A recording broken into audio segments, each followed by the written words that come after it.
Passamos a palavra ao secretário de Biodiversidade e Florestas do Ministério do Meio Ambiente, Roberto Cavalcante.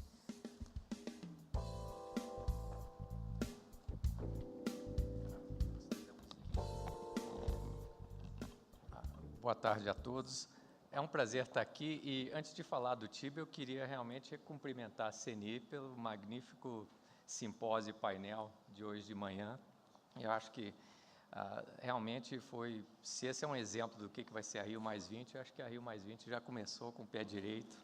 E parabéns à CNI e todos os representantes de federações e empresários e o setor aqui presente, porque realmente o nível ótimo e o alvo certíssimo. A Secretaria de Biodiversidade e Florestas é um dos apoiadores e, na realidade, é uma função até muito fácil estar aqui, porque nós estamos recebendo esse trabalho extraordinário que está sendo feito por um grande número de organizações. E, evidentemente, geralmente, quando se pergunta a um representante governamental, não é o que você acha, mas o que o governo vai fazer, não é? Então, qual que seria a lógica do Ministério do Meio Ambiente estar envolvido num trabalho dessa natureza do TIB? Primeiro, eu acho que seria difícil encontrar uma combinação tão feliz de organizações que estão fazendo esse tipo de estudo, que é basicamente olhar como que você pode incorporar os valores de ecossistemas, serviços ecossistêmicos e de biodiversidade dentro de uma lógica de empresarial e de, digamos, das contas do governo. Então, aí já estou antecipando qual que é o interesse do ponto de vista do Ministério. É óbvio que esse tipo de trabalho se transformar em algo que possa ser um subsídio para um novo sistema de contas nacionais. E aí não vai dar só para dizer, é por aí, digamos, essa seria a ideia, mas o TIB Brasil está contando com a participação do IPEA, da UNEP, do PNUMA, obviamente, o Pavão aqui representado, a CI, e a CI realmente para a biodiversidade, claro, sou meio suspeito para falar da CI, porque eu a conheço há muitos anos, mas é a organização que, no mundo, uma das que mais tem se dedicado à questão de biodiversidade. O conceito dos hotspots, das áreas de alta biodiversidade do mundo, foi originário por pessoas da CI, o presidente, o Russell Metemay. Então, é uma organização realmente, é uma alegria ter a CI participando disso. A cooperação de todos os tipos, a GIZ, a cooperação alemã, a IUCN, que é a União Internacional para a Conservação da Natureza, o Ministério da Fazenda. Então, trata-se de um esforço que não é um esforço nem pontual, nem puramente setorial, do ponto de vista do governo. Então, o componente do TIB Brasil é realmente de criar um sistema de avaliação econômica, financeira, que possa ser usado como subsídio para um sistema de contas. E é óbvio que a gente não pode dizer assim, isso vai acontecer daqui a 2 meses, 2 anos, etc., mas o trem já saiu da estação. O estudo já começou e estamos contando com a parceria com esses ministérios que eu citei, para que isso seja um estudo que não seja esgotado num ponto de vista puramente teórico nem acadêmico. E, do ponto de vista realmente do TIB Negócios e a participação chave da CNI, das associações e federações, bem como os patrocinadores de grande vulto, que já foram citados pelo diretor executivo da CI, nós vemos assim alguns elementos fundamentais.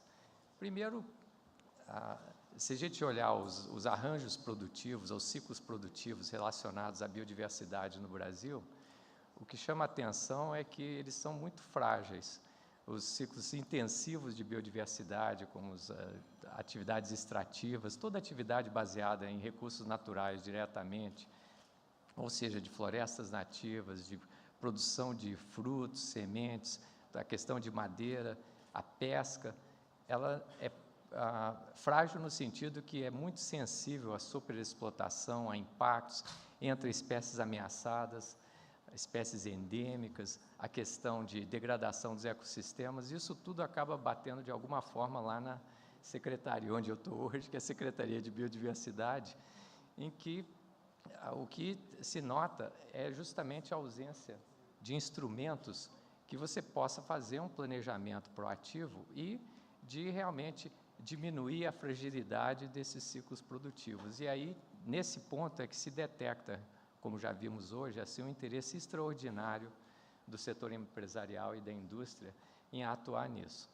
tanto no amadurecimento, na criação de ciclos produtivos e sustentáveis mais sólidos, como no ponto reverso, os grandes ciclos industriais, incorporar mais a questão dos biológicos e dos elementos de serviços ambientais.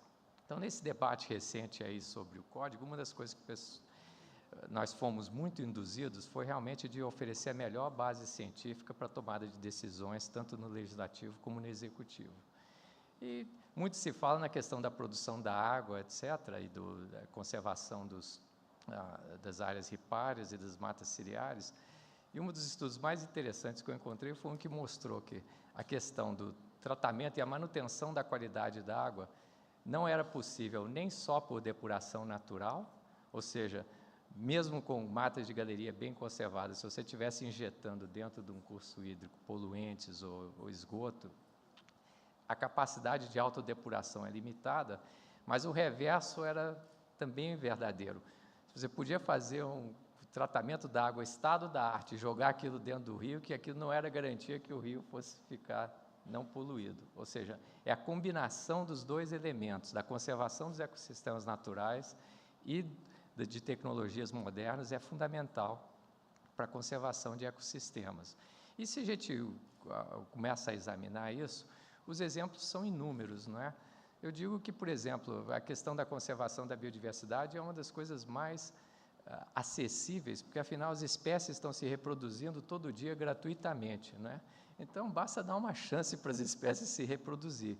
O que acontece é que, muitas vezes, não há o conhecimento necessário ou suficiente para conseguir a coexistência entre atividades de grande porte, de caráter econômico e a conservação. Mas não vou citar os inúmeros exemplos que eu conheço pessoalmente e que, ao longo dos anos, há pessoas aqui participando desse evento que são tão ou mais qualificadas do que eu para falar sobre isso, experiências de grande sucesso das grandes empresas na área florestal, na área agrícola, certificação agora de pecuária, produção agrícola. Então, esses exemplos não faltam para mostrar que um conhecimento melhor dos ecossistemas e da biodiversidade permitem realmente que se haja um desenho de soluções absolutamente sustentáveis. E os fatores que nós temos trabalhando a nosso favor são esses que eu citei.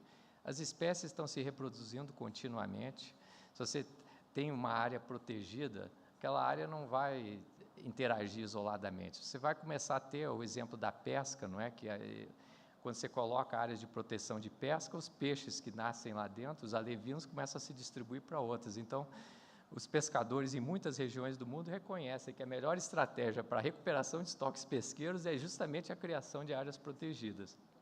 Em áreas terrestres, isso funciona. No setor florestal, o conceito de corredores florestais, que as empresas florestais já vêm implementando há muito tempo, programas super bem-sucedidos de recuperação de florestas nativas, como foi colocado hoje de manhã, não é? O novo marco legal que está se colocando na área florestal no Brasil é a oportunidade de se criar uma indústria que praticamente estava esperando essa chance, não é? De ter uma estratégia específica e explícita do governo de promoção de recuperação de áreas florestais, mas também, junto com isso, a recuperação de áreas de florestas para fins econômicos, não é? Porque há um mercado e há uma demanda praticamente ilimitada para produtos de origem florestal. E no Brasil, a maioria dos biomas que são originariamente florestais, como a Mata Atlântica e outros, que podem voltar a ser florestais em boa parte, são áreas que, do ponto de vista climático, do ponto de vista biológico, já estão aí disponíveis para isso.